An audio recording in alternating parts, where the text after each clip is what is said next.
Hello and welcome to episode 25 of Wizard Weekly, where we bring you news and humor from around the spiral. Though, the big news isn't actually in the spiral this week, it's in the test realm, where the Black Panther mount has made its way into the crown shop for 5,000 crowns. Despite the fact that this is one amazing mount that wizards have been asking for a long time, they really seem more excited over something that KingsIsle may have let slip. When you mouse over the Black Panther in the crown shop on the test realm, you'll see where it says 1 passenger, which leads many to believe that there may be multiple wizard mounts sometime in the near future. This has been neither confirmed nor denied by KingsIsle at this time, but we can only hope. Also appearing in the test realm for the very first time is customizable signs. There's 4 to choose from in various styles, so there's something for everyone, and though they're not totally perfect yet, they're actually a little squished. They look like they could be a ton of fun. While you can't write your own message, you can choose from a rather hefty selection of pre-written ones that include everything from Don't Feed the Pets to 10-year for Dworgen, so there's definitely something for everyone. Another addition to the test realm is improved maps, which have been enlarged and in some cases completely redone to better display shops and objectives. Finally, KingsIsle snuck a final request in asking wizards to play on the test realm so they could do a load test on their servers there, suggesting that they want to see just how many wizards the test realm can support. Maybe they're planning to use them for something big in the near future. Not too much is happening in the Power Pip this week, though recently the Mutate spells have been temporarily banned from Wizard 101 Central tournaments due to a problem they were causing in the arenas. These spells will be reinstated once the problem has been fixed by KingsIsle, but for the time being are not allowed in ongoing or newly formed tournaments. Also, an outbreak of dampened magic spells in the arena has led to its banning. While some tournaments specifically allow its use, it's best to check before loading it into your deck to avoid being eliminated.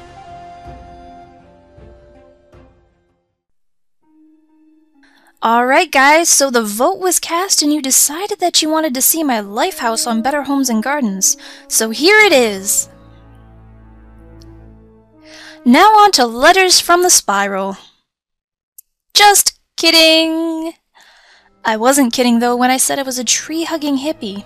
I love the outdoors and I tried to bring that to life in my yard, creating a dense canopy with different types of leaves. There's a small modest shrine in a shady nook right next to my giving tree of which I am incredibly proud. I've been carefully watching it and letting it wilt only to bring it back to life because it may well be my most favorite thing in the game. Not only is it cheerful and bright in itself, but it symbolizes the spirit of giving and generosity. It also adds a bit of a festive air to my party pavilion where myself and my friends enjoy hanging out until the generous array of virtual food sends us skittering for snacks in the real world. I count the forest walkers amongst my friends too, and I had to install a custom spiral door for them because they kept smacking their heads on my regular one. This one seems a much better fit. The only drawback is that they love to read over your shoulder, and the door is right next to my reading retreat where I try to get away from everything when I just need a break. I'm a gigantic bookworm and I love listening to the running water as I dive headfirst into an adventure novel, and I'll spend all day out there if I'm given the chance. Though that's rarely the case. As tranquil and relaxing as my foyerway and waiting room appear to be, my pets tend to ensure that my house is in a state of perpetual chaos. Most of them like to hang out in the basement. Oops. Where I tend to keep my zombie apocalypse food stores and do all my cooking and crafting, but it's also where I keep the annoying folks that tend to end up in my house. I guess I forgot to let this one go. Up the ramp on the second floor is my favorite part of the house, and it's much more cheerful, I promise. I really enjoy gardening and was super excited when the last of my autumn safari garden hit mature just in time to show you guys. It can get a bit noisy over here though, and I'll have to come down in the middle of the night so they don't wake up my guests, or my family when they're staying the night in my little guest room. They and their pets can come and go from the balcony overlooking the waterfall and spiral door, under the low canopy of a giant tree that grew in besides my house. It's a perfect place to watch the rain fall on dreary days with a hot cup of cider and a good friend. If it's raining a little too hard, you'll find me inside my library with my nose buried in a good book, or just studying for my next life exam. This is also where I write up and store the scripts and ideas for Wizard Weekly. Even if my recycling habits aren't quite up to green standards, my bedroom sure is, with its super tacky vine wallpaper and grass floor.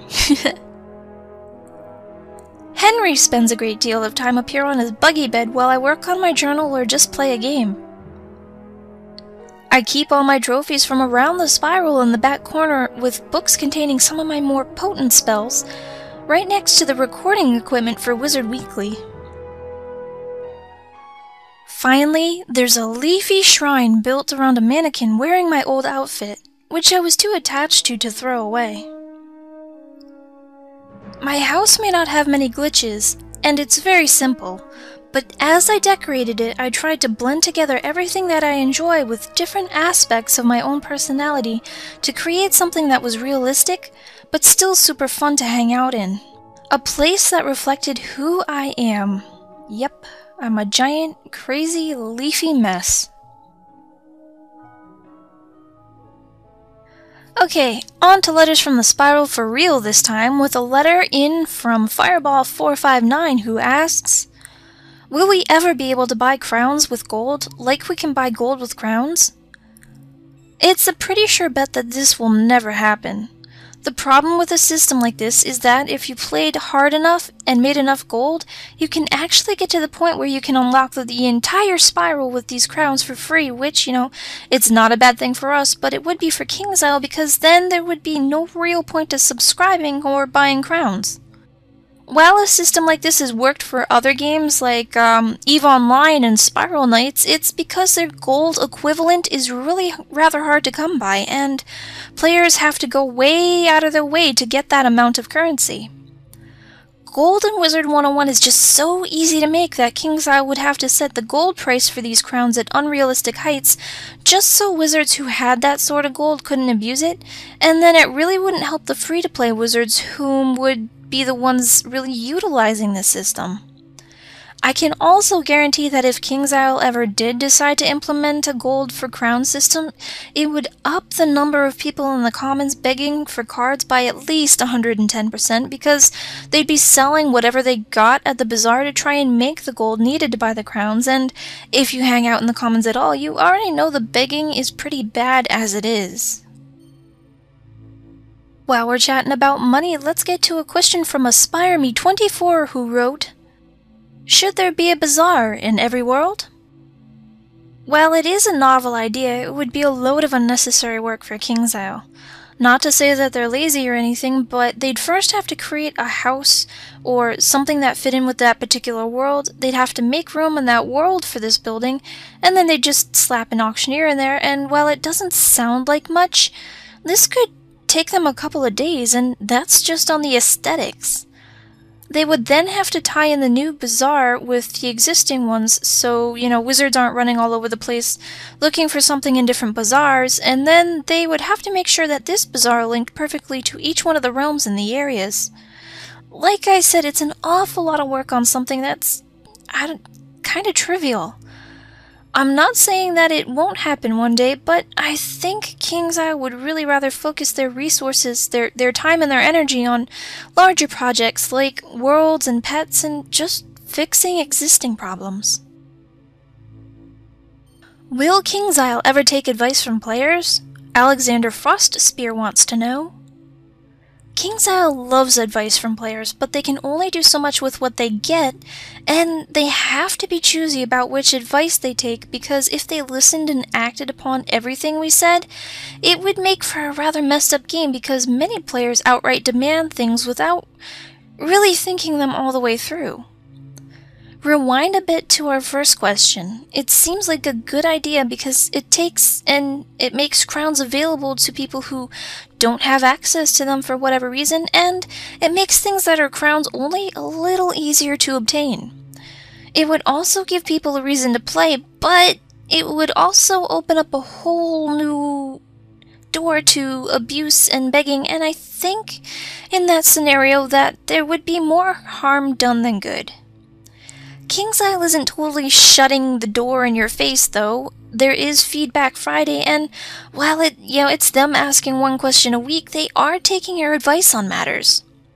Sure, you aren't going to be able to ask for a giraffe mount, which, would be totally sweet, by the way, KingsIsle, if you're listening, because they're asking about what kinds of awards you want to see from PvP this week, but it's their way of focusing in on something that has been brought to their attention as needing improvement. Think of your feedback as a flashlight.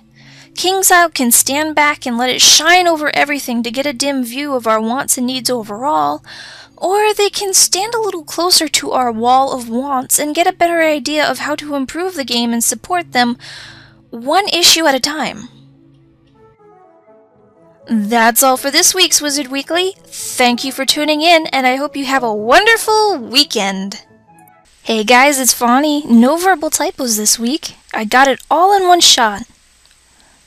What? Fine. These arenas will be reinstated, these spells will be reinstated. Recently, the mutate spells have been temporarily banned from Wizard 101 Central tournaments before loading it into your deck to avoid being eliminated. And the phone rings. Which have been enlarged and in some cases